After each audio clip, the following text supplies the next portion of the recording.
Hola amigos, ¿cómo están? Les habla de nuevo su amiga Lourdes Vázquez y estamos de aquí de nuevo en los martes de charlas de café, ahora con un tema muy interesante acerca de los murales de Palacio Nacional pintados por Diego Rivera en dos periodos diferentes, iniciando en 1929 y terminando el último de sus murales entre 1951 y 1952.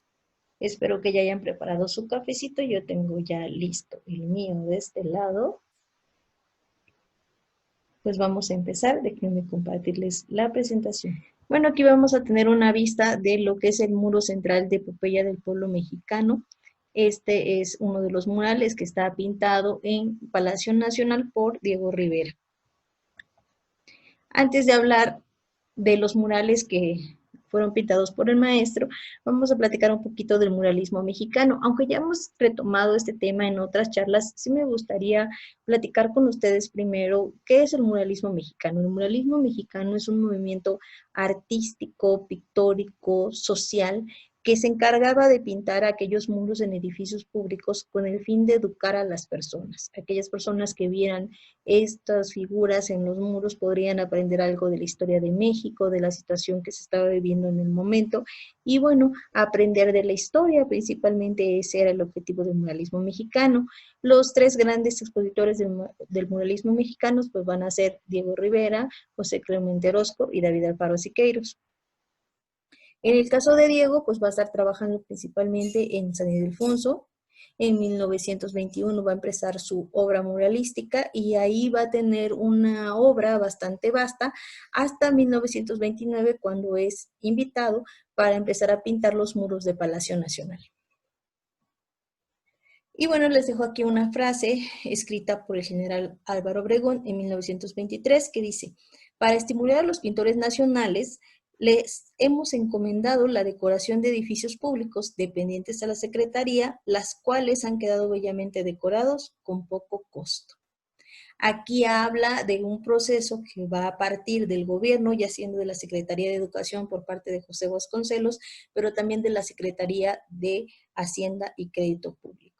En esta fotografía vemos a Diego Rivera, vemos a Emilio Portes Gil y a Gerardo Murillo, el doctor Ator, acompañando a Diego en el proceso artístico que está llevando ya a cabo en los muros de Palacio Nacional. Si ustedes se fijan, estamos viendo lo que es el cubo de la escalera con una sinopia ya establecida de lo que serían los murales. Cuando hablamos de una sinopia es prácticamente el dibujo preparatorio sobre el muro.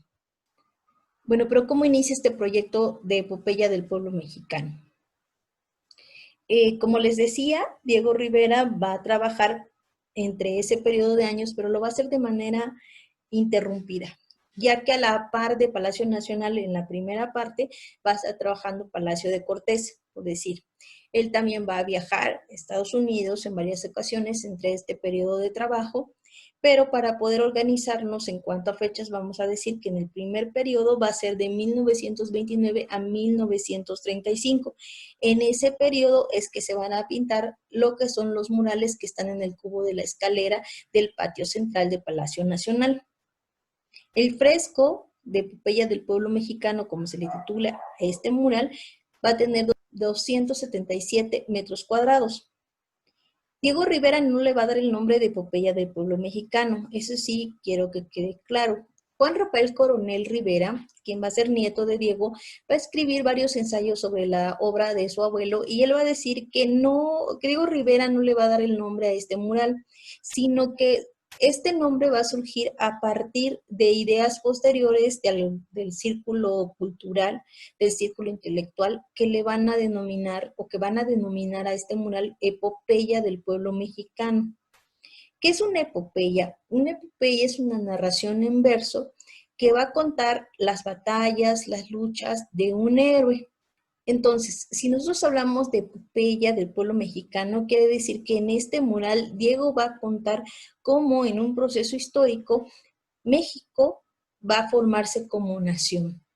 En cuanto a composición, es bastante grande este mural, como habíamos dicho, 277 metros cuadrados. Se va a dividir en tres secciones, si lo queremos ver así.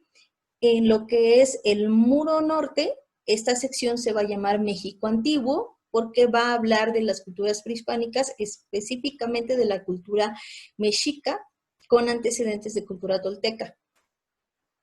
En el muro central, que es la parte más grande que podemos ver, es también el muro poniente. Aquí se va a hablar de la historia de la conquista hasta los años 1930.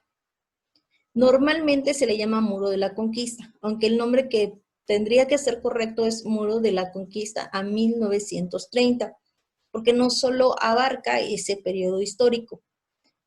Como les digo, estos nombres fueron impuestos a posteriori a la muerte de Rivera. El único tramo que Diego le va a dar un nombre va a ser el Muro Sur, el que va a hablar del México de hoy y mañana. Y es precisamente el actual tiempo que está viviendo Rivera, 1929 a 1935, y lo que él visualiza para el futuro de nuestro país. En una composición, como ustedes pueden ver, dirán, es bastante sencilla, pero cuando nosotros observamos los muros, vamos a ver que hay una gran complejidad tanto en la composición como en el número de personajes que van a estar representados.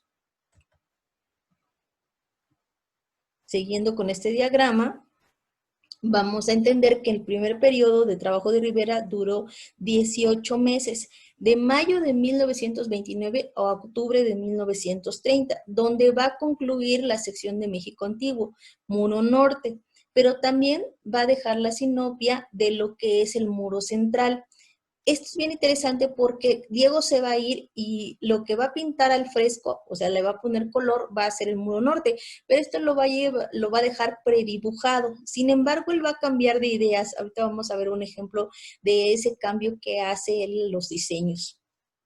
El segundo periodo de construcción va de junio de 1931, cuando regresa a Estados Unidos. El segundo periodo va a ir de 1931, cuando él regresa de los Estados Unidos y retoma la pared de la conquista, que es la parte de en medio, y la concluye en noviembre en solamente 6 meses. Si ustedes se fijan el tiempo que el maestro hizo en pintar esta, que es de 18 meses, y esta, que es de 6 meses, pues en extensión es bastante grande. Para el tiempo que Diego Rivera es contratado para trabajar en Palacio Nacional, él ya es bastante famoso. Él ya había pintado en San Ildefonso, ya había pintado en la SEP, en la Escuela Nacional de Agricultura, hoy Universidad Autónoma Chapingo, en la Secretaría de Salud, trabajando con Carlos Obregón Santa Cilia, y posterior al primer periodo donde pinta el Muro Norte, se va a los Estados Unidos, donde va a trabajar en California, en Detroit, y en San Francisco, pintando también algunos murales al fresco. En el segundo periodo, entonces, pinta la parte de en medio y para rematar, él regresa a Estados Unidos posterior a la conquista y va a trabajar principalmente en Nueva York. Ahí va a tener una exposición retrospectiva de su trabajo muralístico, donde va a pintar unos paneles transportables inspirados en obras anteriores tanto de Palacio Nacional como de la SEP, en donde él va a representar su trabajo en el naciente Museo de Arte Moderno, el MoMA de Nueva York. Igualmente va a vivir el episodio pues trágico en donde su mural del hombre en el entrecruce de caminos va a ser destruido, ya que no era del gusto de John Rockefeller Jr., quien lo contrata para construir este mural.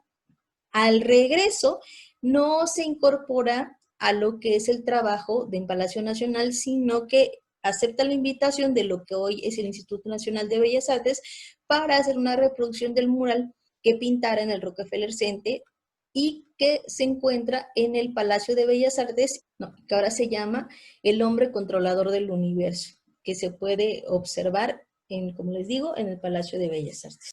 Después de todo eso, entonces sí, retoma el trabajo en Palacio Nacional, ahí por noviembre de 1934, donde va a pintar México de hoy y mañana, que sería la última parte en cuanto a Epopeya del Pueblo Mexicano.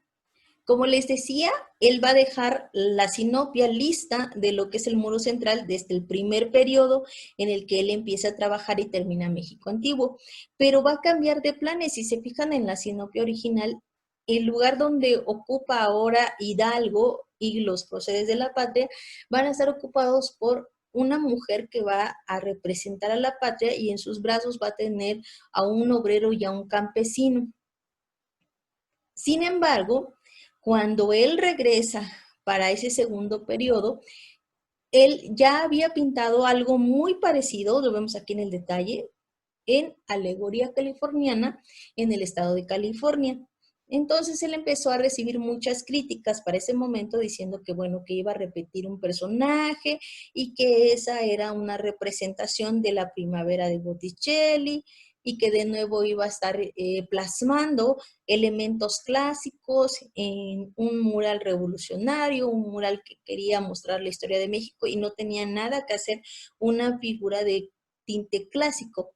Él le pega mucho la crítica y hace un cambio y es donde coloca a las figuras de Miguel Hidalgo y Costilla, Allende y todos aquellos personajes que intervinieron en el proceso de la independencia. Cuando Diego Rivera toma el proyecto de pintar Epopeya del Pueblo Mexicano, toma uno de los retos más grandes en su vida artística, porque se trataba de plasmar en un muro lo que es la historia de México desde la época prehispánica hasta el día que estaba viviendo Rivera. Entonces él tenía que resumir los personajes más importantes, los hechos más importantes de nuestra historia y hacer que convivieran en un contexto compositivo como era la epopeya del pueblo mexicano. Entonces, esta es una cita que nos dice que cuando los muros de Palacio Nacional fueron ofrecidos a Diego Rivera, la extensión de los mismos, la naturaleza de los mismos, la naturaleza del mismo edificio, surgieron al pintor la empresa más ambiciosa de su carrera, pintar la epopeya de su propio pueblo. Y Diego Rivera no era ajeno a la historia de nuestro país, él había estudiado previamente, se había documentado y como ustedes saben era un amante de las culturas prehispánicas, no en vano tiene un museo que es el Museo Nahuacalli con la colección privada de piezas prehispánicas que Diego Rivera tenía. Los viajes que él hizo al interior de la República después de pintar su primer mural en San Ildefonso, regañado por Vasconcelos cuando le dice que no es lo que él quería en cuanto a muralismo, y lo manda a viajar por el interior del país para conocer las culturas indígenas, para conocer las tradiciones de México, y Diego Rivera aprovecha ese viaje para nutrirse y es lo que vamos a ver en sus futuros murales y también en Epopeya del Pueblo Mexicano. Después de que pinta Epopeya del Pueblo Mexicano, Diego Rivera se retira de nuevo a los Estados Unidos a seguir trabajando y ahí va a pasar una larga temporada, ya que en 1941 va a regresar. El último trabajo que Diego Rivera va a hacer ahí es un mural que se llama Unidad Panamericana.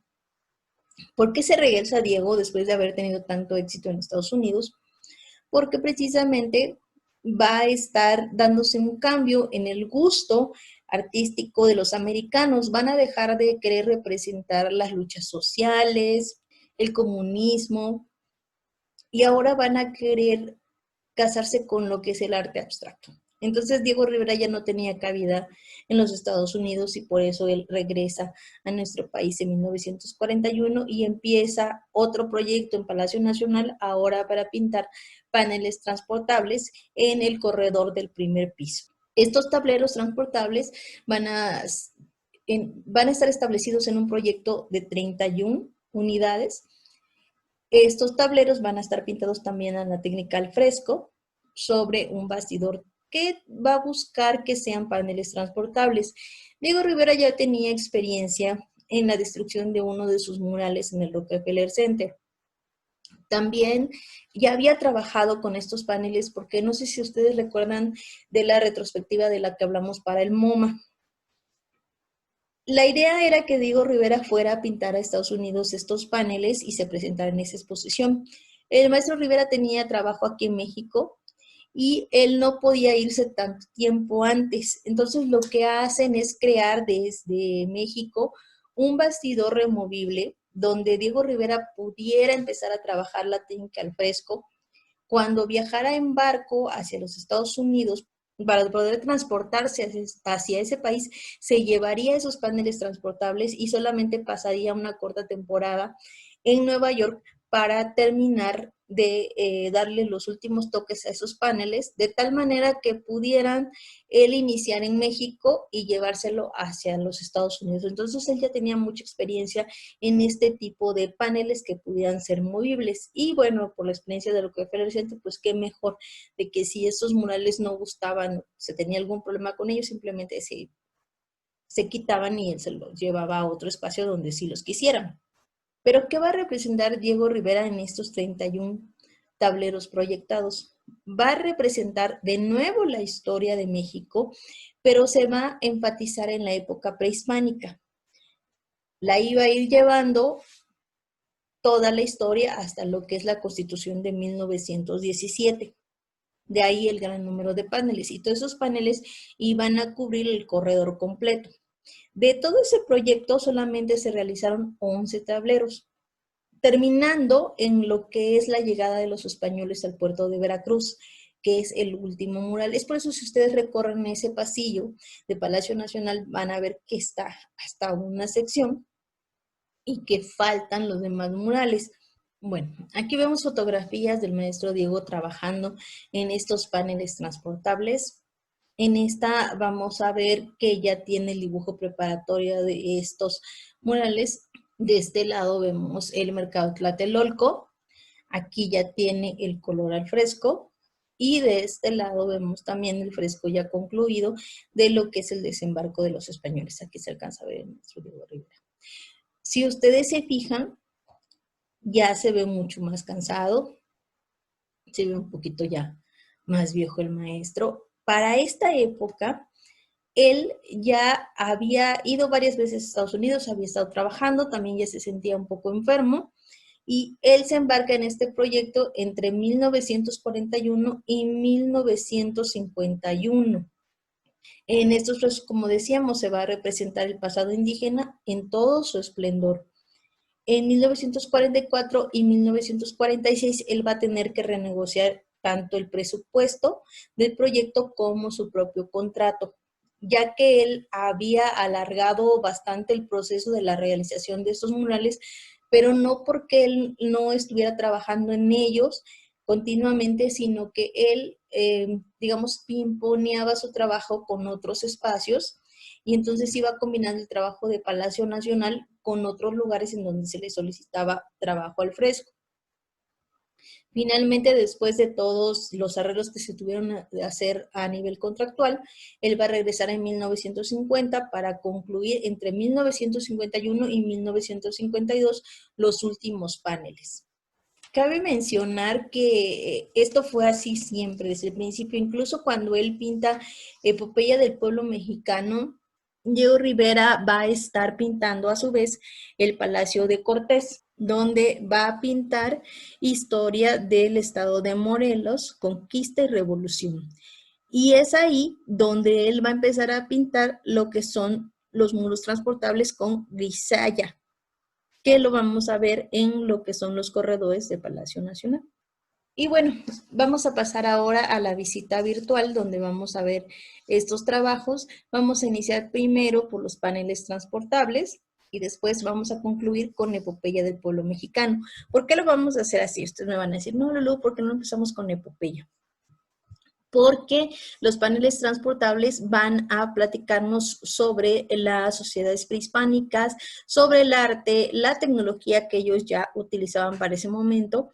Y bueno, vale la pena explorar todos los aspectos de la época prehispánica que Diego Rivera pinta en los paneles transportables y después pasarnos a Epopeya del Pueblo Mexicano, que si bien incluye una parte prehispánica, también incluye la etapa de la independencia, la de la reforma, la de la revolución y el México actual de Diego Rivera.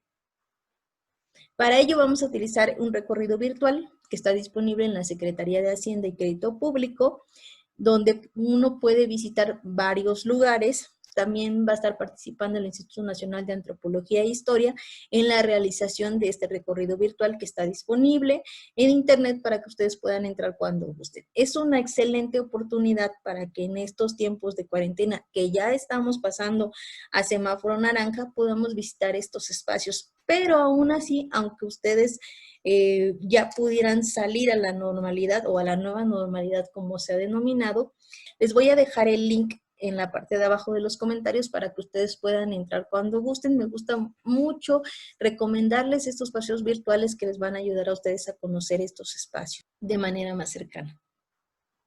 Vamos al recorrido virtual.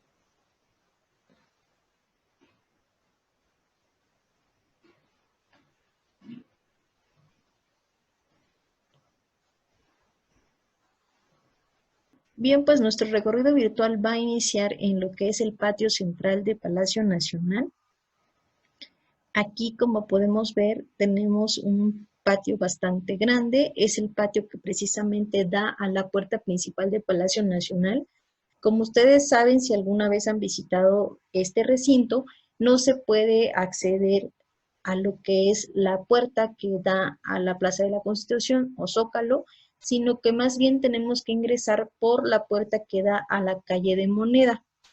Entramos, vamos a pasar lo que son los jardines botánicos, luego otro espacio que se llama La Mortadela, que es precisamente el espacio que soporta el recinto legislativo que se encontraba en esta zona. Pero después accedemos a lo que es el patio principal o el patio central, y dentro de este patio vamos a encontrar una fuente muy bonita. En la parte central del patio se va a encontrar esta fuente, la fuente del Pegaso. Está realizada en bronce y aunque no es la fuente original, ya que la fuente original se perdió en el siglo XVII, sí va a ser una réplica que se va a anexar a lo que es el patio central de Palacio Nacional en las primeras décadas del siglo XX. Obviamente respetando el modelo original que tuvo esta fuente a principios del siglo XVII. ¿Cómo lo saben? Bueno, porque hay unos documentos históricos, algunas litografías que dan testimonio de cómo era esta fuente.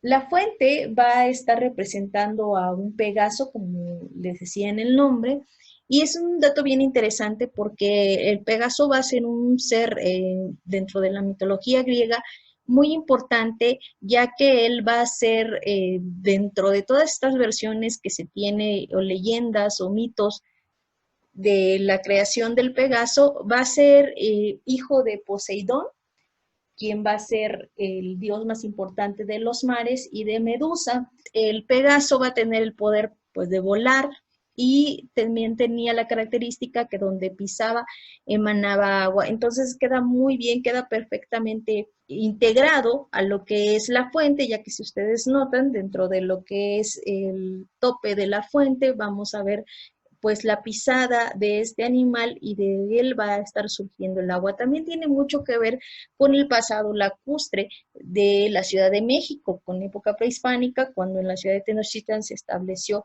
en un islote. Entonces todo esto nos va a estar recordando tanto la historia de nuestro país como este ser mitológico. Aquí también lo interesante es que la representación del Pegaso va a estar relacionada principalmente con la fuerza, con la entereza, con la valentía, con la honestidad. Y también va a estar representando, como les decía, las características que debe tener un mandatario de la República Mexicana, así como lo que es la fuerza de los gobernantes, que va a estar representada por la fuerza en las patas traseras. Este patio, el patio central, fue utilizado en época virreinal primeramente para hacer la residencia de los virreyes, siendo Luis Velasco el primero que va a habitar el Palacio Virreinal. Posteriormente, con Benito Juárez, él decide trasladarse al área norte del Palacio Nacional, lo que son sus residencias, y deja estos espacios para los actos protocolarios. Esto es bien interesante porque hasta el día de hoy este espacio se sigue utilizando para recibir a los mandatarios, para tener visitas oficiales, y todo lo que está relacionado a las visitas del protocolo de la presidencia. Y dentro de este patio vamos a observar lo que son los murales de Diego Rivera, que justamente van a dar hacia el frente de lo que es la Fuente de Pegaso. Bueno, pues iniciamos en lo que es el corredor de Palacio Nacional, en donde vamos a encontrar los primeros paneles que va a estar realizando Rivera. Recordemos que van a ser paneles transportables. Estos primeros que vamos a ver no están incluidos en la visita virtual y por eso les estoy poniendo esta imagen para que ustedes puedan visualizarlos. Se tratan de 2 paneles elaborados en grisalla. Esta va a ser una técnica que se va a utilizar desde la época virreinal en nuestro país, especialmente en conventos, porque se la va a llamar grisalla precisamente por ser murales monocromáticos que solo van a utilizar colores oscuros. Y Diego los va a representar en estos paneles que van a estar colocados a lo que son los costados de la entrada de las oficinas de la Secretaría de Hacienda y que, como les dije, está en el corredor del primer piso. Estos 2 paneles van a estar representando los inicios de la cultura prehispánica y van a ser las aportaciones que las culturas prehispánicas de México van a hacer al mundo. Del lado izquierdo vamos a ver la primera aportación, que va a ser la agricultura, lo que el mundo debe a México. En él vamos a ver a la figura de un agricultor que va a estar sosteniendo una coa y en la parte de atrás de él una gran planta de maíz. En la parte de abajo va a estar escrito lo que son los nombres de lo que son los frutos, los vegetales, los granos que ya se conocían y domesticaban en nuestro país mucho antes de lo que es la llegada de los españoles, y ahí podríamos hablar a lo mejor del chile, del maíz, del frijol, que sería la tríada mesoamericana. Del lado derecho vamos a ver la que se titula La arquitectura, la cultura del México antiguo, y aquí vamos a ver a un hombre que va a estar representando a un albañil, a un constructor, con una estructura bastante moderna, porque si ustedes se fijan en la parte de arriba hay unas reglas, hay un compás, pero bueno, está representando un constructor del México antiguo. En la parte de atrás también vemos una construcción y él va a estar sosteniendo una especie de plano. Y bueno, ahí lo que Diego está queriendo representar, que también lo hace en la parte de abajo con el texto, es los conocimientos médicos, astronómicos, los conocimientos en ingeniería, en arquitectura, en pintura y escultura, principalmente de la cultura tolteca. Acuérdense que estamos hablando de una cultura en que tuvo un esplendor muy grande en cuanto a conocimiento, que no solamente estuvo en su época, digamos, fue bastante fuerte, sino también va a ser retomada posteriormente por los mexicas, es precisamente la cultura tolteca. Y no me quiero ir sin antes mencionarles a esta planta que se ve al pie del personaje, que se llama la Yolosóchil. Esta se usaba para curar afecciones cardíacas y es un claro ejemplo de lo que era la extensa botánica terapéutica que existía en el mundo mesoamericano.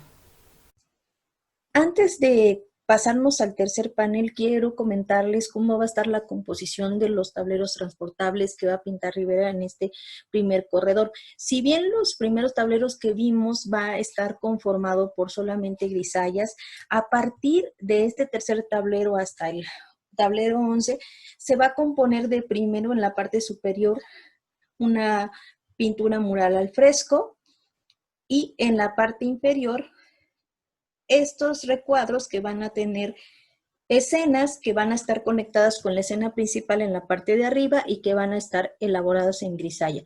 Como ustedes pueden ver, va a haber la combinación de estas 2 técnicas artísticas en las que Diego Rivera va a plantear estos tableros. Bueno, pues vamos a empezar con el primer tablero que tiene esta técnica mixta, que va a ser elaborado en 1945 y está titulado como La ciudad de Tenochtitlan, vista desde el mercado de Tlatelolco. Y aunque la ciudad de Tenochtitlan está en segundo plano, la alcanzamos a ver, inclusive logramos visualizar por ahí los volcanes, el volcán Popocatépetl y Iztaccíhuatl, la mujer dormida.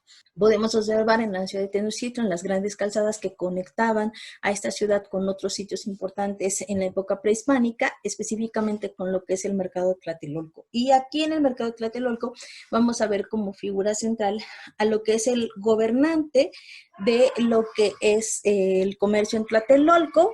Se dice que era el gobernador del Tecpan y era el que administraba la justicia en los intercambios de las mercancías y los productos.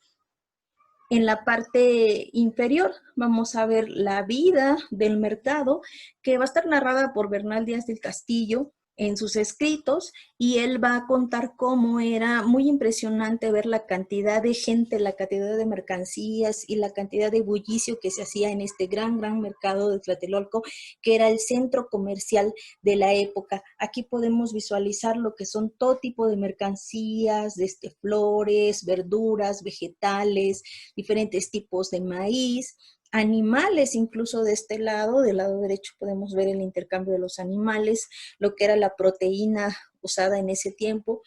Alcanzan ustedes a ver el conejo, los venados y por ahí también los perros, ¿no? Que eran utilizados también como proteína. Inclusive podemos ver el intercambio de mercancías y el famoso trueque que se usaba en época mesoamericana. O sea, ahí no había como una moneda corriente, salvo algunas fuentes que han dicho que es el cacao, algunos pedacitos de oro, pero normalmente lo que se utilizaba para el pago de las mercancías era el trueque. O sea, tú me das una cantidad de esto y yo te doy otra cosa. Incluso lo podemos ver representadas en esta parte de la escena, cómo se está utilizando el cacao como moneda de intercambio, y aquí lo están intercambiando por maíz. También podemos ver a estos personajes que son los tamemes. Los tamemes eran hombres que se dedicaban a cargar cosas y a transportarlas hacia diferentes lugares. También vemos lo que es el comercio, representado por los pochtecas. Estos pochtecas van a ser aquellos seres que van a estar viajando a diferentes partes de lo que era el mundo mesoamericano con el fin de ir y llevar mercancías, y obviamente eran quienes establecían los precios y quienes tenían el control del mercado después del gobernante. Y bueno, esta mujer que nosotros vemos de este lado es una mujer muy interesante. Ella es una legradora. Ellas se dedicaban a atender a los guerreros cuando llegaban de la batalla. Eran las encargadas de entretenerlos, eran las encargadas de que se relajaran y se la pasaran bastante bien. Ella va a estar representada primero por el cabello largo que va a tener. Otros son los tatuajes que va a tener en el cuerpo, que incluso ella lo está mostrando a estos sacerdotes que van a estar mirándola pues de manera muy lasciva, ¿verdad? E incluso en pago le están ofreciendo o algún brazo o una pierna de algún guerrero. Esto era muy importante, ya que los guerreros que morían en batalla iban a acompañar a Huitzilopochtli en el viaje que hacía diariamente. Y por eso cuando un guerrero moría en batalla, lo que eran las reliquias de su cuerpo eran muy apreciadas, y muchas veces se tenía que cuidar el cadáver de ese guerrero para que no fuera mutilado y no se robaran ciertas partes de su cuerpo. En este caso vemos la representación del brazo. En la parte superior derecha vamos a ver también el intercambio de mercancías, pero muy específicas. Aquí vamos a hablar de orfebrería y de cerámica. Y no solamente la vamos a ver para uso casero, para uso de los hogares, sino también vamos a ver para uso ritual. Aquí vemos algunos braseros de tipo Tlaloc, lo reconocemos por las anteojeras, y va a ser ofrecido precisamente para decorar muchas veces o para acompañar ceremonias en lo que son los rituales funerarios, o también para adornar algunos espacios en los templos. Vemos acá el intercambio de esos productos. También inclusive podemos adivinar que esto que están cargando también es la sal. La sal fue muy importante ya que venía de las costas, y muchas veces se utilizaba para la conservación de los alimentos, lo cual hacía pues vital este producto para la vida cotidiana en los mexicas. En Tlatelolco existía también un templo mayor muy parecido, o más bien igual al que se tenía en Tenochtitlan. Esos restos ustedes todavía lo pueden observar en la zona arqueológica de Tlatelolco. Al día de hoy se encuentra todavía una etapa muy visible de lo que fuera el Templo Mayor de Tlatelolco. Vamos a tener 2 adoratorios al final, en el tope de lo que es el basamento piramidal, uno dedicado a Huitzilopochtli y uno a Tlaloc. Es interesante porque incluso se pueden adivinar las manchas de sangre para representar los sacrificios humanos que se realizaban en lo que eran los templos o adoratorios que estaban en el tope de la pirámide. Pero ahora vámonos con las grisayas. Como les decía, en las grisayas se van a complementar escenas con lo que es la narrativa superior. Aquí en las grisayas, la primera nos va a representar el cultivo y la cosecha del maíz, pero también la extracción del aguamiel. En la segunda vamos a ver la recolección de los productos, pueden ser el chile, el tomate, la calabaza, el camote y el frijol. Aquí vemos representada esta escena, que van a ser prácticamente las 2 actividades en las que las culturas mesoamericanas se van a basar al principio en su nacimiento, que va a ser la agricultura y la recolección. Después vamos a ver esta escena donde vemos lo que es la adoración del maíz, como lo titula así Rivera, en donde vemos cómo el maíz también estaba ligado a la cuestión ritual. Otra cosa también era que el maíz se utilizaba como tributo de los pueblos sometidos. Por eso es que también vemos aquí a un guerrero que va a estar como que va a estar acompañando a este personaje y va a estar dándole como el respaldo a través de lo que es la guerra. En la siguiente escena vamos a ver la recolección, la cosecha y el procesamiento de lo que es el algodón. Eso también es interesante porque el algodón estaba siendo como un producto tributario, quería decir que era muy importante para la elaboración de mantas, para la elaboración de vestimentas, pero solamente para la élite. El algodón estaba reservado para la sociedad alta mexica. Y aquí vemos estas escenas donde se está trabajando, vemos incluso las tejedoras de cintura, perdón, y vemos el procesamiento de lo que es el algodón. Y en la última escena encontramos lo que es la elaboración del papel amate, desde la recolección que se hace desde el árbol, luego cómo se elabora la cocción con cal y el procesamiento prácticamente del aplanado para llegar a una hoja de papel. El papel amate va a ser muy importante porque muchos de los códices van a estar escritos sobre papel amate. Y bueno, de este panel creo que sería lo más interesante que hay que mencionar. También me gustaría decir que Diego Rivera va a llenar esta escena de personajes porque él quería representar la vida cotidiana en el mercado de Tlatelolco tal y como él lo había leído de Bernal Díaz del Castillo. Muy bien, pues ahora vamos al siguiente panel.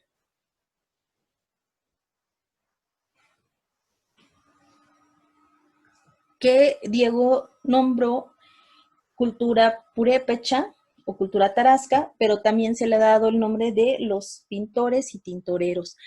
Este panel va a estar representando primero que nada en la parte superior la vida cotidiana de los pueblos mesoamericanos. Aquí vemos, por ejemplo, la pesca, vemos la construcción de las casas, vemos también lo que es la recolección de diferentes productos. Aquí vemos la extracción del hule. Me voy a acercar un poco para que observen esas escenas. Aquí no se alcanza a apreciar también en esta toma, pero aquí estarían haciendo la recolección de la grana cochinilla, los colorantes. Esto es lo que ustedes ven aquí, son nopales y ahí se está haciendo la extracción de este colorante natural. Y en la parte de abajo seguimos viendo escenas de la vida cotidiana, las mujeres haciendo la comida, luego vemos aquí moliendo lo que es el maíz para hacer las tortillas y ya como lo que es el primer plano del tablero, ahora vamos a ver la extracción del color de los diferentes elementos naturales, el procesamiento de las telas, de lo que son los textiles ya con color, y posteriormente la elaboración de los códices. Estos personajes de aquí van a ser tlacuilos. El tlacuilo era aquel que pintaba los códices, adquiría cierto conocimiento y lo trasladaban a lo que es el papel amate o algunas pieles de animales en donde se escribía la tradición de estos pueblos mesoamericanos. Es importante mencionar que no cualquiera podía leer esos códices.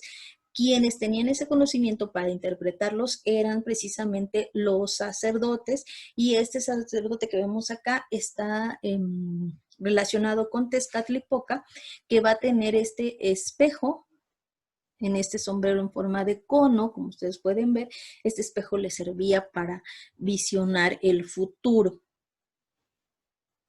En lo que son las grisallas vemos 3 escenas.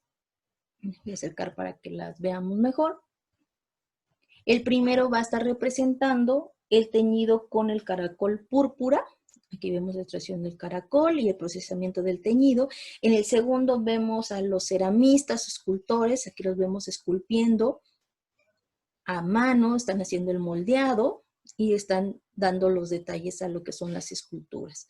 Luego tenemos en la última escena lo que es el tatuaje corporal. Acuérdense que el tatuaje era un símbolo de belleza y no solamente se le aplicaba a los guerreros, sino también a las personas que pertenecían a la sociedad gobernante.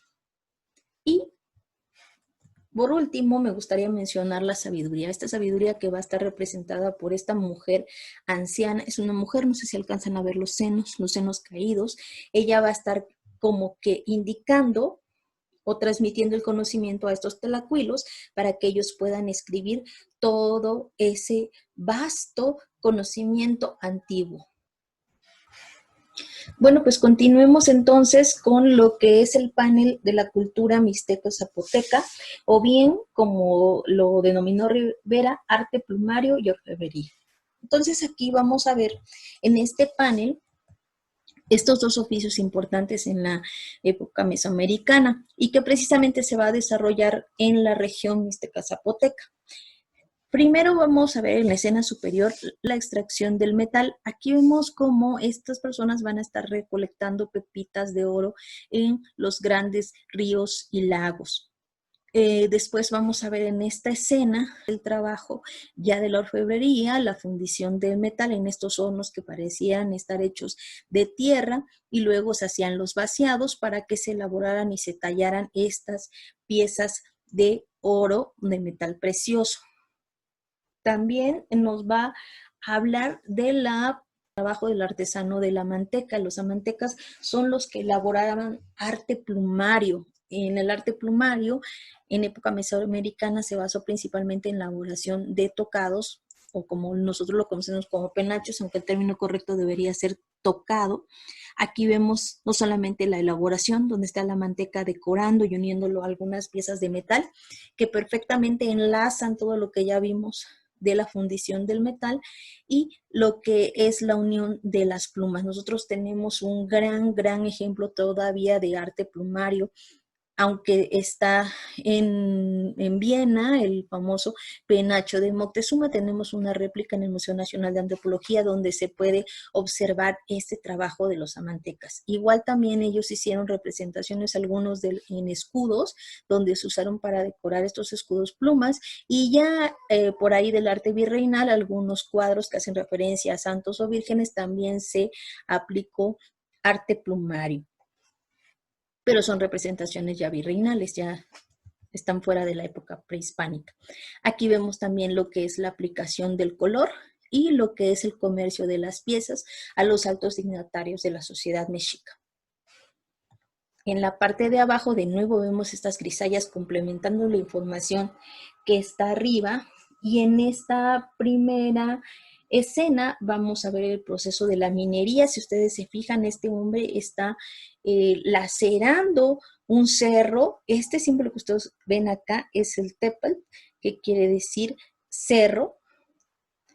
Y aquí específicamente está mostrando burdamente lo que es el proceso minero. Está lacerando lo que es el cerro, luego se ve la extracción y el transporte de este metal que está como en bruto. Después vamos a ver el tallado de este metal, a través de herramientas como la obsidiana, como la piedra, para darle la forma deseada. Y finalmente vemos a los pochtecas, el comercio de las piedras preciosas que se llamaban chalchihuitles, que son estas piedras redonditas que siempre van a estar representadas en códices y en lo que son algunos restos de pintura mural. Van a ver ustedes la representación del chalchihuitle. Bueno, ahora nos encontramos en lo que es la cultura totonaca. Aquí vamos a ver este panel.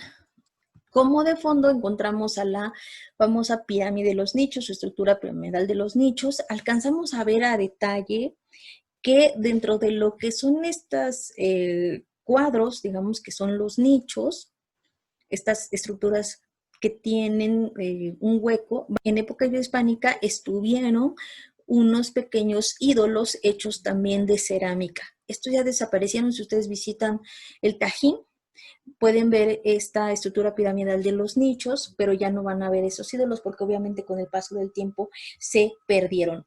Aquí también vamos a ver la danza de los voladores, el palo del volador. Esta danza todavía se sigue usando, incluso se diseminó por todos los estados de la República, no solamente en lo que es Papantla, pero todavía podemos tener como referencia la ciudad de Papantla, Veracruz, como la cuna de los voladores.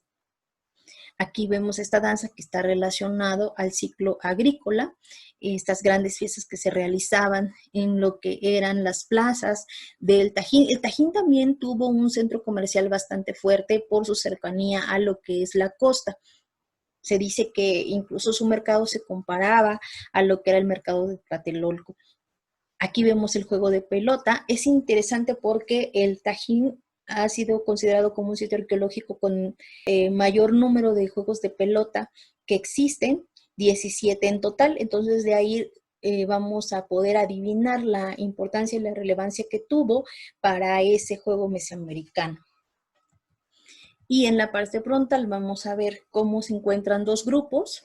Ellos parecen ser los locales y estos parecen ser los visitantes. Los visitantes van a traer ofrenda a lo que son sus anfitriones.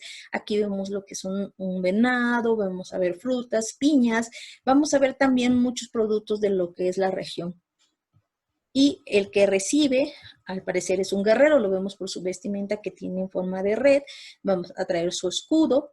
Y también sabemos que es un guerrero por el dios que traen cargando estos personajes. Este dios es el dios Yautl.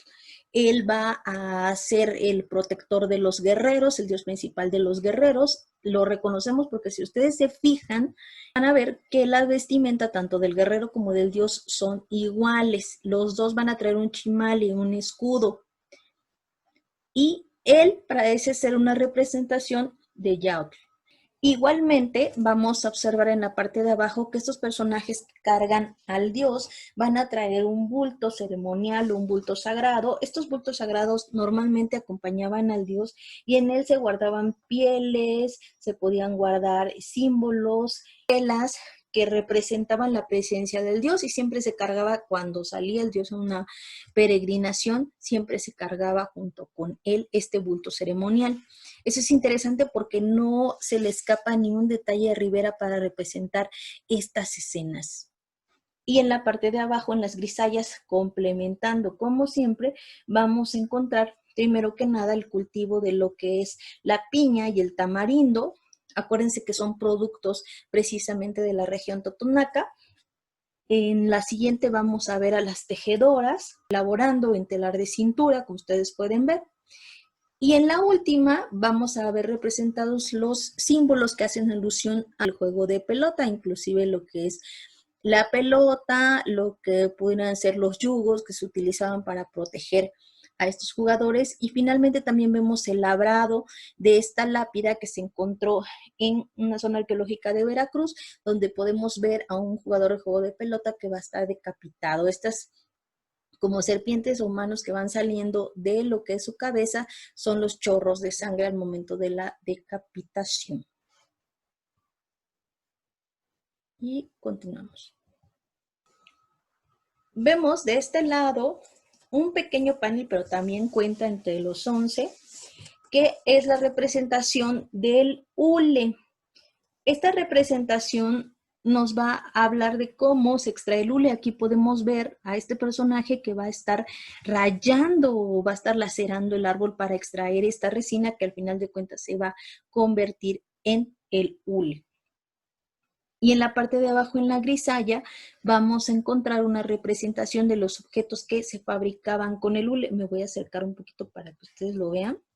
Voy a tratar de hacer la toma lo más cercana posible para que ustedes vean el uso de la goma. Principalmente lo que quiero que noten es la pelota de hule que se utilizaba en el juego de pelota. Entonces, como ustedes pueden ver, las escenas se van a ir enlazando. El discurso iconográfico que está dando Diego Rivera de las culturas prehispánicas se van a ir enlazando entre paneles.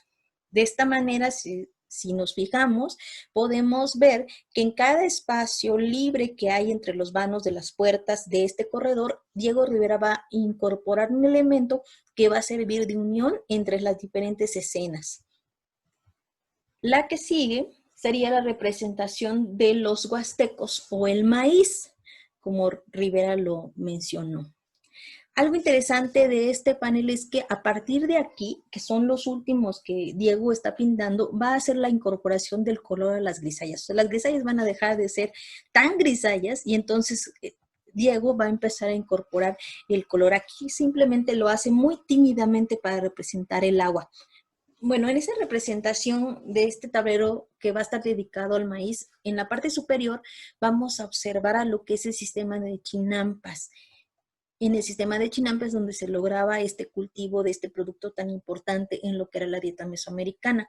Al fondo vemos los volcanes, luego vamos a ver el proceso del sembrado del maíz, lo que es la cosecha del maíz, y esta diosa que está relacionada con Centeul, diosa del maíz. Algunos también lo han relacionado con Tosi y con Chicomecoatl. En la parte de abajo vamos a tener a 5 mujeres que van a estar representadas como las edades del maíz. Vemos desde el maíz tierno, que está representado por el bebecito que está acá, hasta el maíz viejo, que vemos acá, pero también nos va a representar el uso que se le daba al maíz. Si ustedes se fijan, vamos a ver primero el desgrane del maíz, luego vemos la producción del atole, la producción de tortillas e inclusive los tamales que vemos aquí. Aquí está la molienda, el proceso de molienda en el metate. Es bien interesante cómo hace un tributo Diego Rivera al maíz. Y en la parte de abajo, como les decía, tiene la particularidad de tener un toque de color. Esta es una extracción del Códice Borbónico. Aquí tenemos la representación de la pareja creadora, los creadores del calendario, que van a ser Zipac Tonal y Oxomoco. Esta pareja creadora va a estar echando los granos de maíz para adivinar la suerte. Interesante las dos escenas que rodean a esta imagen principal.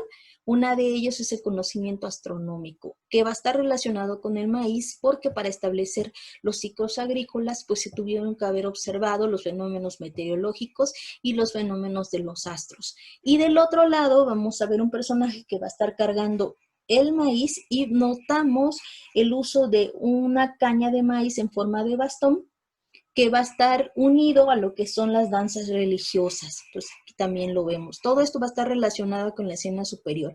Oxomoco y Zipac Tonal van a estar también representados en pintura mural en lo que fuera o en lo que es el templo calendárico de Tlatelolco. No sé si ustedes recuerdan cuando hablamos en la plática del mural Señor Tarno Dominical en la Alameda Central, hablábamos de la extracción de un mural, cómo se podía recuperar, y yo les hablaba del mural que estaba en lo que es el templo calendárico de Tlatelolco y que se extrajo por la técnica de estrapo y que se encuentra en el Museo de Sitio de la zona arqueológica. Pues es esta misma representación. Este mural va a estar realizado en 1950, van a ser de los últimos. Este panel va a estar dedicado a lo que es el cacao, también realizado en 1950. Y aquí vamos a ver la forma de cultivo del cacao. Quiero acercarme un poquito más para que ustedes lo vean.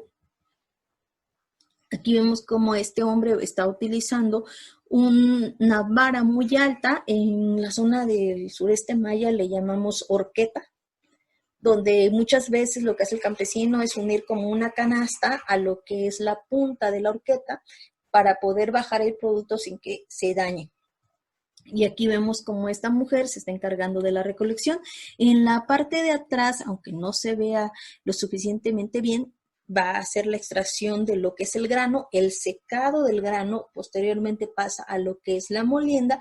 Y bueno, el cacao fue muy importante desde época mesoamericana para aderezar lo que son las bebidas. Y bueno, también en el uso ritual que se le dio y sobre todo como moneda de intercambio. Eso lo vamos a ver aquí en la grisalla, donde vemos a los pochtecas que van a estar intercambiando mercancías y utilizando el cacao como moneda de intercambio. Y no se habla en época colonial cuando el chocolate fue objeto de discusiones porque se le consideraba hasta pecaminoso. En el siguiente panel, en este panel que parece ser interrumpido por el arco, se le titula El papel, la mate y el maguey. En este panel vamos a observar precisamente la extracción de papel amate, del cual ya habíamos hablado en los primeros paneles.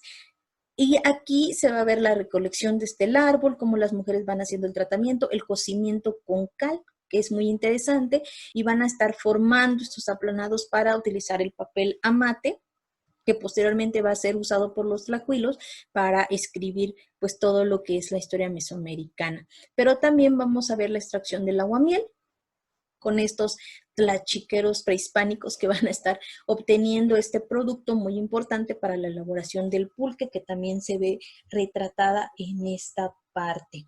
En la parte de abajo va a resaltar la importancia de lo que es el papel amate a través del trabajo de los tlacuilos, porque si ustedes observan aquí, van a ver cómo estos tlacuilos van a estar elaborando lo que fuera un códice donde le van a estar avisando a Moctezuma de la llegada de los españoles, de cómo van a desembarcar en esas grandes casas flotantes que a final de cuentas van a ser las embarcaciones españolas, y van a estar narrando las primeras batallas, los primeros encuentros entre los mayas y los españoles. Y aquí vemos cómo se va haciendo esa representación pictográfica de el encuentro.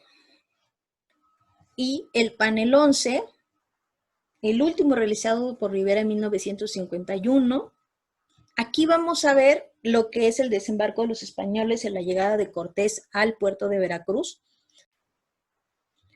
Bueno, en la figura central vamos a encontrar a estos tres personajes. Uno es Cortés, con un aspecto enfermizo, un aspecto verdoso. Vigo Rivera siempre representaba a aquellos personajes que a su consideración los consideraba malos, los pintaba con este aspecto desgastado, enfermizo, y recuerda también las teorías de que Hernán Cortés padecía de sífilis. También va a estar recibiendo la contribución de otro conquistador que va a estar entregándole oro como ganancia de precisamente esas encomiendas donde se explotaba a los indígenas y a los esclavos. También vemos la representación de una mujer que va a estar tomando a su hijo en las espaldas, su hijo con ojos de color claro, que ella va a estar representando el mestizaje que muchas veces no fue por voluntad propia. En la parte de en medio vemos a alguien que está registrando precisamente los impuestos. Este personaje se va a encargar de verificar que se pague el quinto real, el impuesto al rey de España.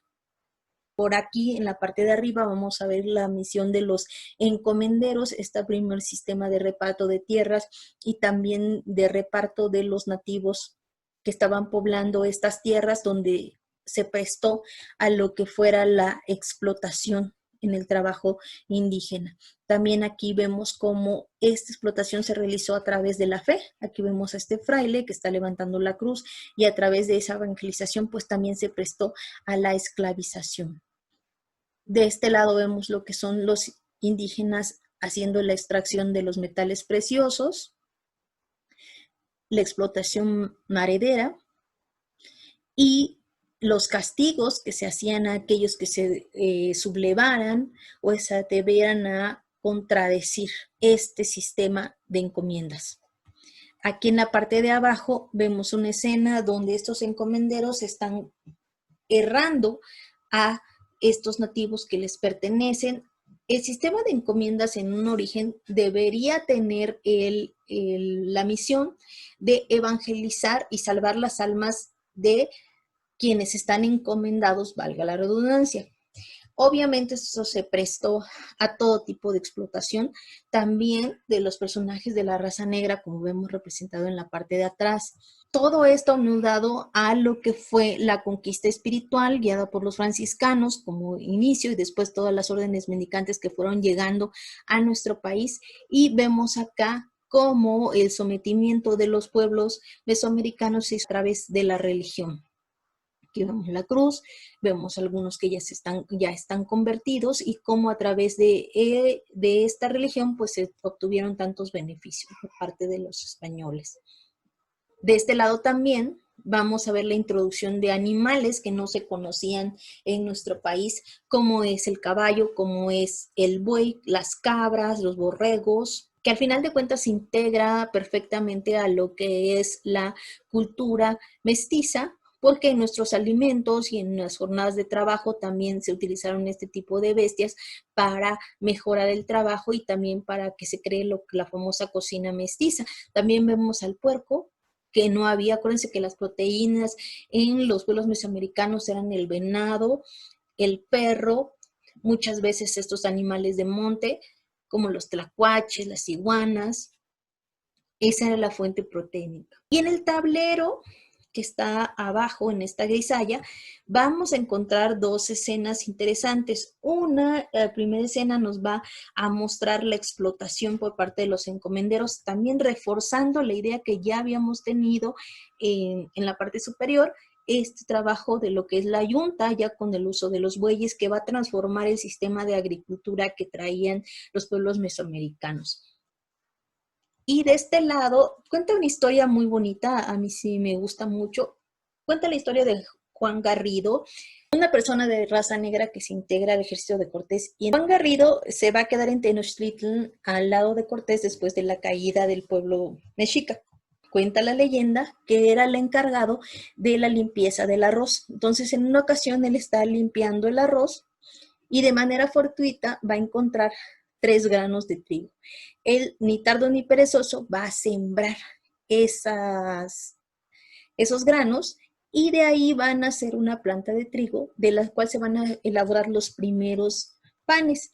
Entonces, lo que quiere aquí resaltar Rivera es que las aportaciones que se hicieron hacia lo que es el pueblo mestizo o el naciente virreinato de la Nueva España, no solamente se hicieron por parte de los españoles, sino también de otras culturas. De esas culturas pues surgió algo también bueno como puede ser el pan, que se hizo muy famoso y que aunque no desplazó al maíz en la cultura mexicana, sí se integró muy bien a lo que es la cocina. Y aquí vemos ese proceso, vemos cómo él va a plantar el grano de trigo, luego lo va a pasar por la molienda y cómo él va a llegar a domesticar lo que es el trigo, pues para el gusto de los españoles, que eran los que extrañaban esa elaboración de panes. Bueno, con este mural terminaríamos de ver lo que son los murales que se pintaron en lo que es el corredor del primer piso de Palacio Nacional. ¿Por qué Diego Rivera no va a pintar los murales restantes que se tenía planeado? Bueno, primero que nada por el tiempo que él ya tenía trabajando en este proyecto. Sin embargo, él lo hizo de manera interrumpida, ya que estuvo trabajando en otros a la par en las que trabajaba en este. Por ejemplo, en esta época que se va a dar desde 1941 hasta 1951-52, que va a concluir estos murales, él va a estar pintando obra en otros lados, como por ejemplo Sueño de una tarde dominical en la Alameda Central, que va a pintar en 1947.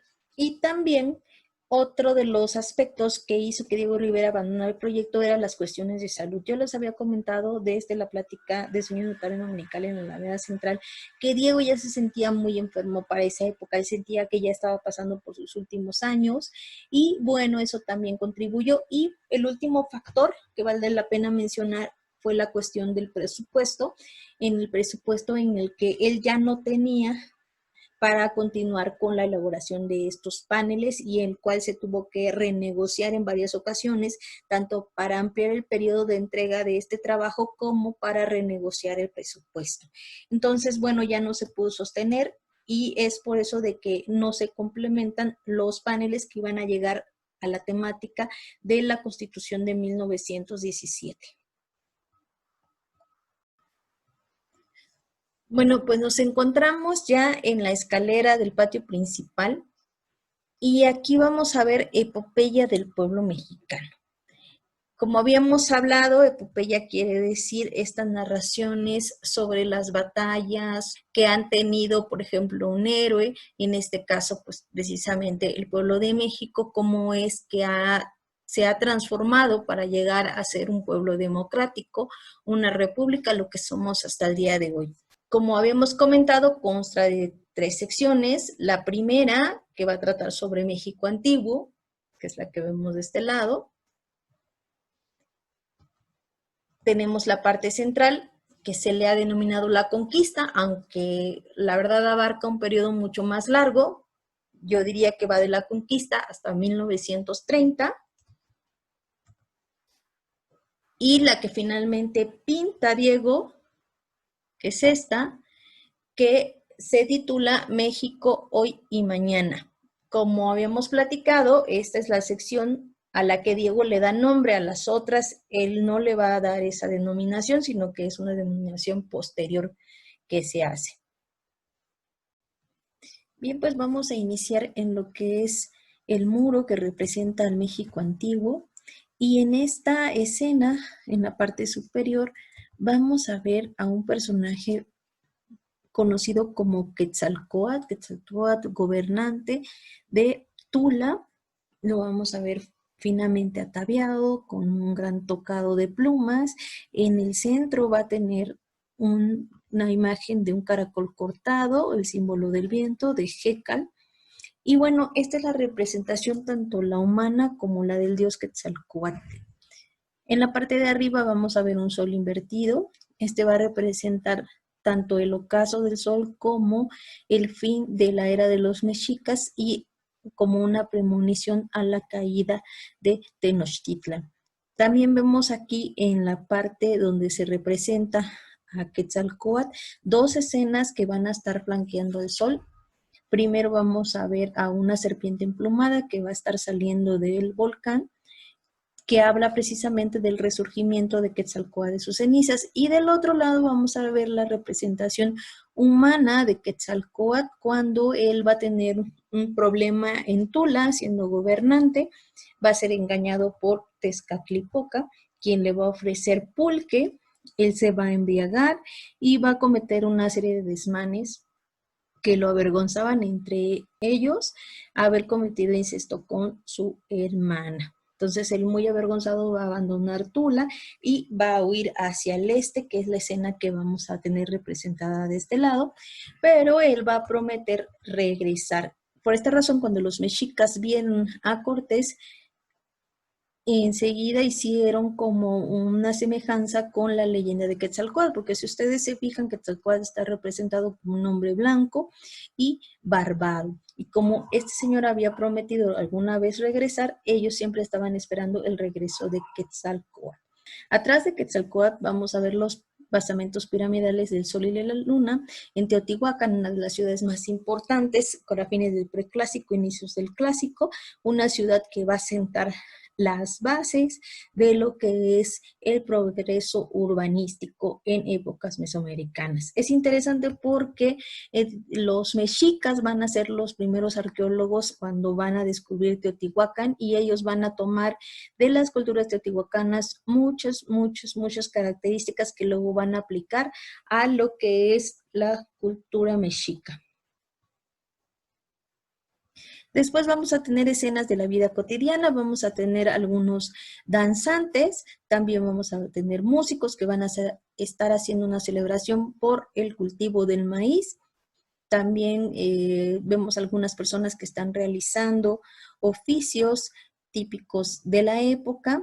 Por ahí vemos a los que están esculpiendo en piedra, vemos a los tlacuilos que van a estar escribiendo los códices, algunos orfebres y los que trabajan la cerámica. Por aquí vemos también a los tamemes, que ya habíamos hablado de ellos en los pasillos centrales, son los que cargan las mercancías y ellos van a estar llevando el tributo a estos dos guerreros que van a estar representando la élite guerrera mexica. Ellos van a tener el derecho a recibir estos productos y administrarlos. Atrás de ellos vemos a un prisionero. El prisionero está esperando ser sacrificado a los dioses. Voy a tomar esta vista para poder analizar los personajes de la parte de abajo. En la parte de abajo, primero vamos a ver lo que son las guerras floridas.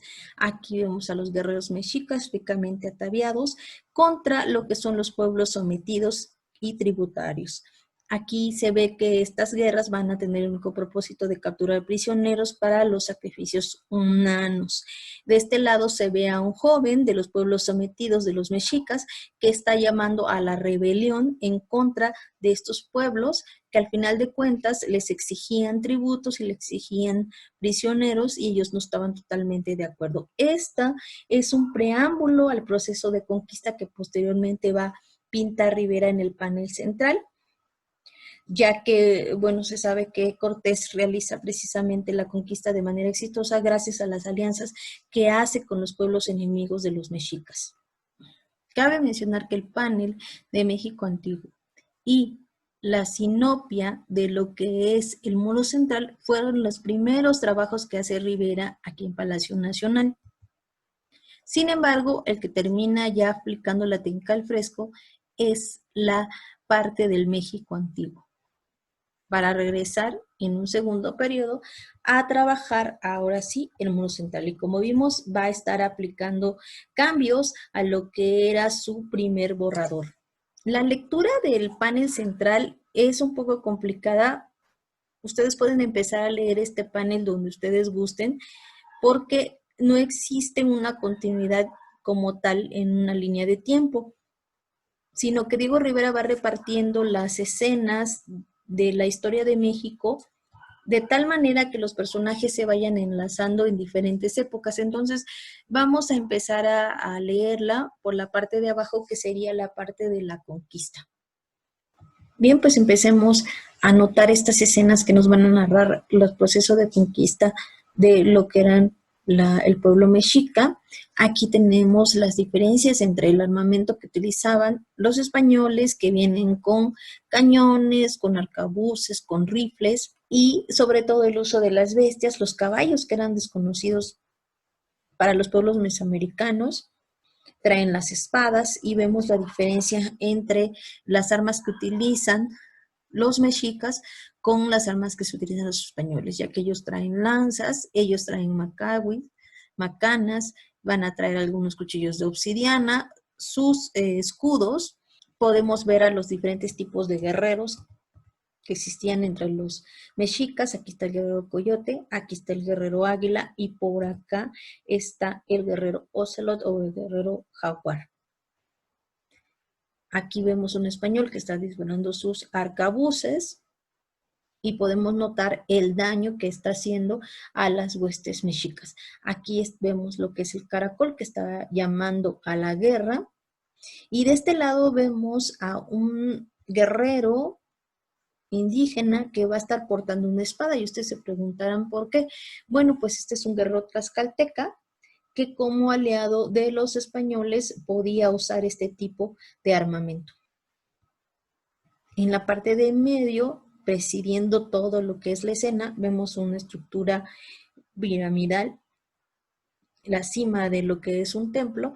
Arriba vemos el águila mexicana que va a estar sosteniendo un símbolo. No es la serpiente, sino que es el Atl-Tlachinoli, el símbolo de la guerra sagrada.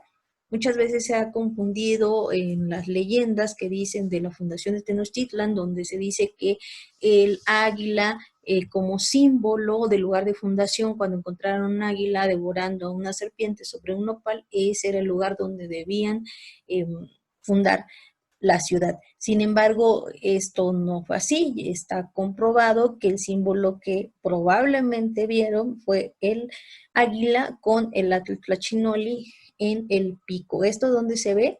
Hay un teocalli de la Guerra Sagrada, que es un pequeño monumento que se encuentra en el Museo Nacional de Antropología, en lo que es la Sala Mexica, y ustedes pueden encontrar esta piedra que tiene este grabado donde se muestra el Atlachachinoli. También vemos un sacerdote que va a estar extrayendo el corazón en un sacrificio humano. Aquí vemos al prisionero y el sacerdote va a mostrar y va a ofrendar ese corazón. Ahora bien, en el siguiente nivel vamos a encontrar una escena donde los españoles están obligando a los indígenas a que construyan esas nuevas casas en lo que son los restos de sus templos. Luego tenemos otra escena donde estamos viendo cómo los encomenderos van a estar sometiendo a los indígenas a través de lo que es la religión, y muchas veces fueron esclavizados. Aquí vemos a Fray Bartolomé de las Casas, que va a estar defendiendo los derechos de los indígenas. De este lado vemos la conversión al bautismo.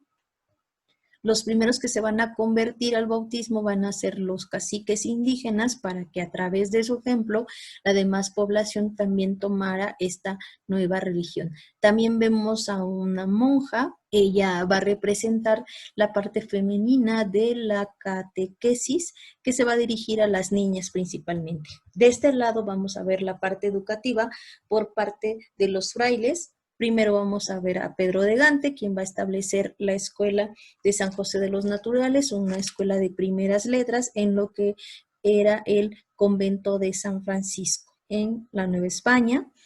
Luego tenemos en la parte de en medio a Vasco de Quiroga o Tata Vasco, con la evangelización y educación de Michoacán. Y por último a Fray Bernardino de Sahagún, que se va a establecer en el Colegio de la Santa Cruz de Tlatelolco, donde va a escribir lo que son sus memorias gracias a los informantes mexicas que tenía. Va a escribir sobre la historia de este pueblo mesoamericano.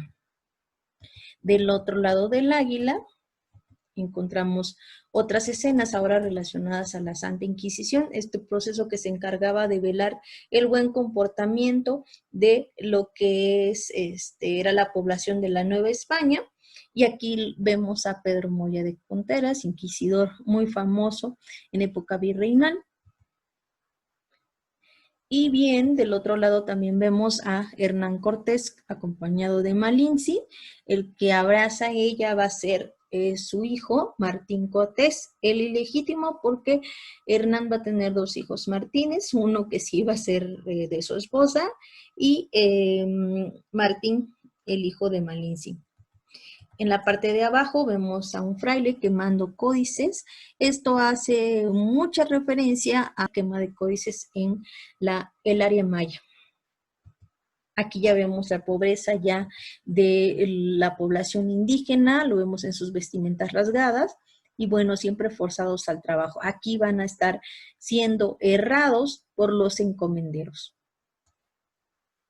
En la parte de arriba vemos como también son obligados a trabajar, son obligados a construir estos nuevos templos, estos nuevos palacios, como lo veíamos del otro lado, y incluso Rivera está haciendo referencia a la construcción del Palacio Nacional como tal. Acuérdense que el Palacio Nacional surge como la Casa de Cortés, y Palacio Nacional se va a ubicar precisamente donde eran las casas nuevas de Moctezuma. Ahora vemos una escena de la intervención norteamericana de 1847, específicamente de la batalla de Chapultepec. Aquí vemos a Nicolás Bravo, quien fuera presidente también de México, pero en este caso está dirigiendo las tropas de defensa del castillo. También vemos a lo que son los alumnos del colegio militar, que en ese momento se encontraba en Chapultepec. Entre ellos se podría contar pues a los niños héroes que al día de hoy todavía recordamos, el 13 de septiembre, pero también a Miguel Miramón, quien era un joven militar que estaba presente en esa batalla. Los soldados del colegio militar van a ser dirigidos por Felipe Santiago Xicoténcatl. Vemos arriba lo que es el castillo de Chapultepec, que ya presenta problemas con la batalla, y un águila que va a estar sobrevolando el castillo como símbolo del valor mexicano, y va a tener un atado de flechas, igual símbolo del pasado indígena aguerrido que dio batalla a los españoles en el proceso de conquista. En esta sección vamos a ver el proceso del establecimiento de la República, las leyes de reforma. Aquí vemos a Benito Juárez, que va a estar sosteniendo la erección de las leyes de reforma, y va a estar acompañado por Ignacio Manuel Altamirano, por el nigromante Ignacio Ramírez, por Melchor Ocampo y el séquito del Partido Liberal. Del otro lado vamos a tener la parte contraria. Aquí vemos a Miguel Miramón, que va a tener una espada rota en símbolo de la traición que hace la República para unirse al gobierno imperialista de Maximiliano, acompañado por la élite de la Iglesia, que va a estar apoyando al gobierno de Maximiliano. En la parte de arriba vemos a otro grupo liberal, también apoyando a Juárez. Aquí está Santana igual, protegiendo los privilegios de la Iglesia. Arriba del águila con el Atitlachnoli vamos a encontrar al padre de la patria, don Miguel Hidalgo, acompañado de Allende, Morelos, principales caudillos de la causa independentista. A un costado vemos a la corregidora Josefa Ortiz de Domínguez, a don Andrés Quintana Roo.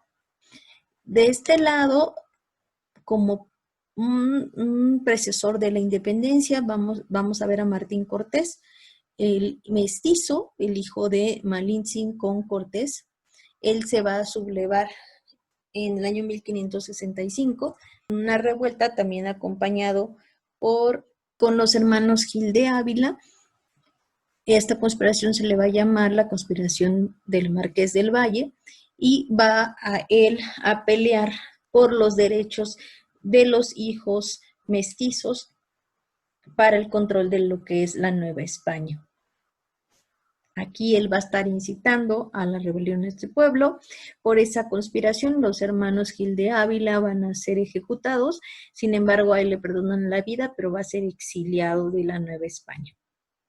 Arriba de lo que es la corregidora vamos a Agustín de Iturbide, consumador de la independencia. Va a tener una corona porque él se va a declarar emperador de México en lo que fuera el primer imperio mexicano, que solo duró 10 meses. Finalmente es derrocado y exiliado hacia Italia. En la parte de arriba, también hablando de este proceso de democrático, vamos a ver a Álvaro Obregón y a Plutarco Elías Calles, gobernantes ya del siglo XX post-revolucionario. Y para rematar esta composición, vamos a ver la figura de Zapata, que va a estar sosteniendo un letrero de tierra y libertad, una de las causas por las que tanto había peleado, acompañado de Felipe Carrillo Puerto, socialista también de las primeras décadas del siglo XX. Como vimos en lo que eran las diapositivas, en este lugar Diego Rivera tenía pensado pintar a México como una mujer fuerte que abrazaba a su hijo, el obrero y el campesino. Ella va a ser sustituida precisamente por la figura de don Miguel Hidalgo en ese proceso de rediseño que hace el maestro Diego Rivera de la sinopsis. De este lado vamos a ver a las figuras de la Revolución Mexicana. Vemos a Francisco y Madero con la banda presidencial, acompañado por Pino Suárez. Ellos van a morir en Lecumberri. Posteriormente, de la salida de Porfirio Díaz del país, se van a convocar elecciones que va a ganar Madero y va a estar como presidente hasta el episodio conocido como la Decena Trágica, donde van a tener un golpe de Estado dirigido principalmente por Victoriano Huerta, que aquí lo vamos a ver, y van a ser ejecutados en Lecumberri. Aquí vemos a don Porfirio Díaz, va a estar acompañado de José Yves Limantour, también por Victoriano Huerta, quien dirige este golpe de Estado contra Madero. De este lado vemos a Venustiano Carranza sosteniendo la Constitución de 1917 con los artículos principales. Arriba vemos a Villa, otro caudillo más de la Revolución Mexicana, y en la parte de abajo vemos a la élite intelectual de las primeras décadas del siglo XX. Y por último, tenemos la escena de la intervención francesa con lo que es el imperialismo, el Segundo Imperio Mexicano, dirigido por Maximiliano de Habsburgo. Vemos el momento de su fusilamiento en el Cerro de las Campanas, en Querétaro, en donde va a morir también Miguel Miramón y Tomás Mejía, mexicanos que van a estar apoyando este sistema imperial. También vemos al águila imperial que va volando, y bueno, el momento del fusilamiento. Bueno, en el panel central que va a narrar de la conquista 1930, vamos a encontrar aproximadamente 121 personajes identificados, que van a tener una historia, que van a tener un rostro. Y si nosotros nos asombrábamos en otros murales del maestro Diego Rivera, donde se representan demasiados personajes, aquí realmente tenemos una amalgama de rostros, de personalidades, de historias muy grande. Entonces, realmente en una visita, en una explicación del mural, no se mencionan todos, se mencionan solamente los principales, los protagonistas de cada una de las etapas de la historia, y es por eso que en esta visita así lo estamos enfocando. Yo los invito que en cuanto termine la cuarentena, ustedes regresen y exploren, si les es posible, estos 141 personajes que van a estar contemplados desde lo que es el México antiguo hasta lo que es el panel central. Ok, pues vamos a continuar ahora con el muro sur, denominado, como habíamos dicho, México hoy y mañana. Nos vamos a acercar. En el tope del mural vamos a observar a Carlos Marx.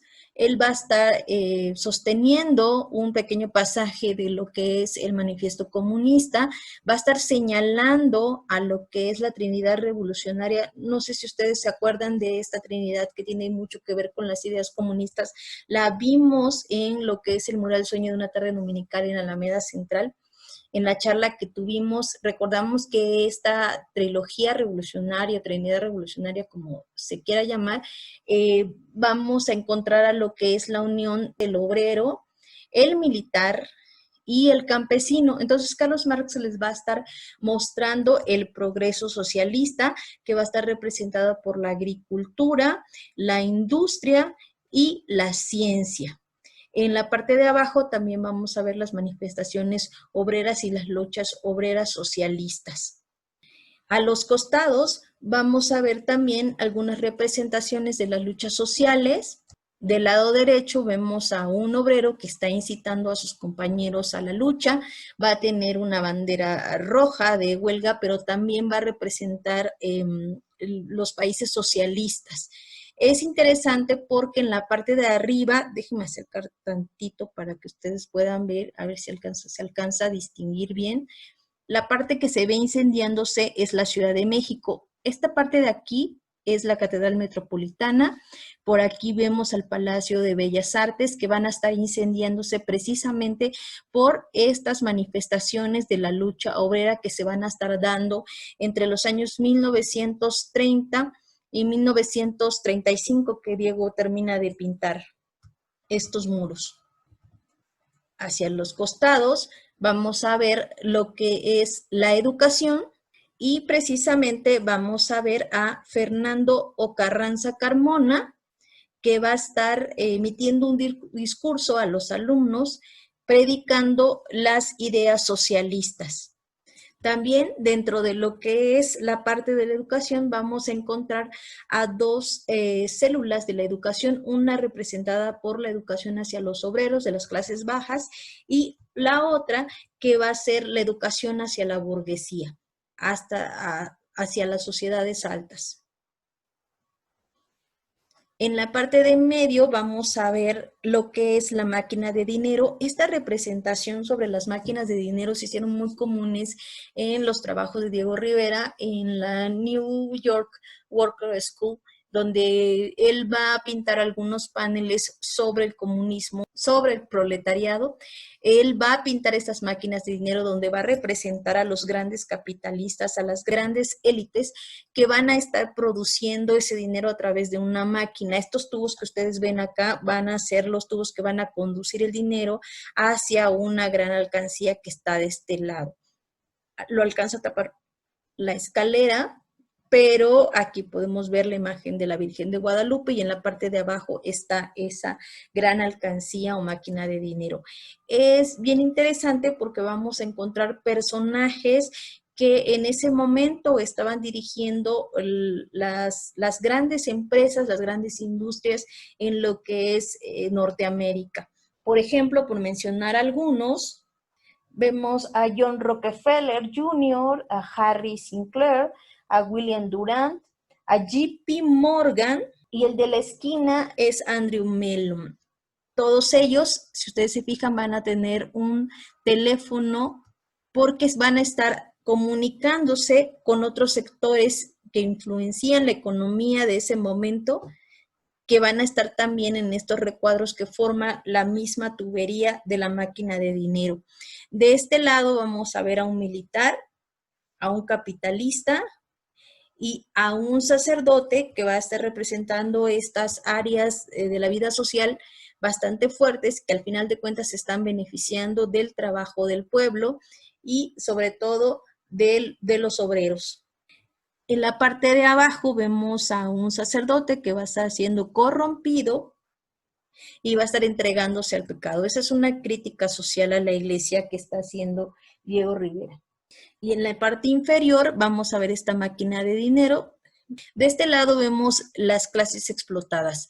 Aquí vamos a ver a los obreros que están trabajando, están llevando a cuestas una carga muy pesada. Y del otro lado vamos a ver a los campesinos que van a estar pues sembrando y cultivando. Estas dos serían las clases explotadas. Aquí no se alcanza a ver muy bien, pero tendríamos a Frida y a Cristina Kahlo que van a estar representando la enseñanza de las ideas socialistas. De este lado vemos la opresión de los obreros que están yéndose a huelga, algunos granaderos o policías que van a estar protegiendo a las clases privilegiadas van a estarlos reprimiendo. Y de este lado vamos a ver a dos víctimas de la represión, un obrero y un campesino.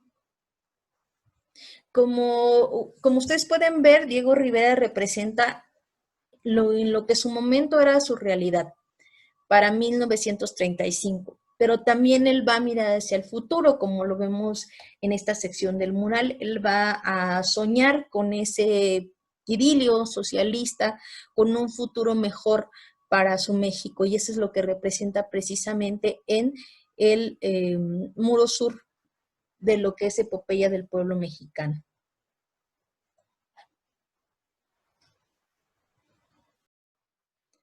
Bueno, pues con esto concluíamos el recorrido por los murales que pinta Diego Rivera en Palacio Nacional.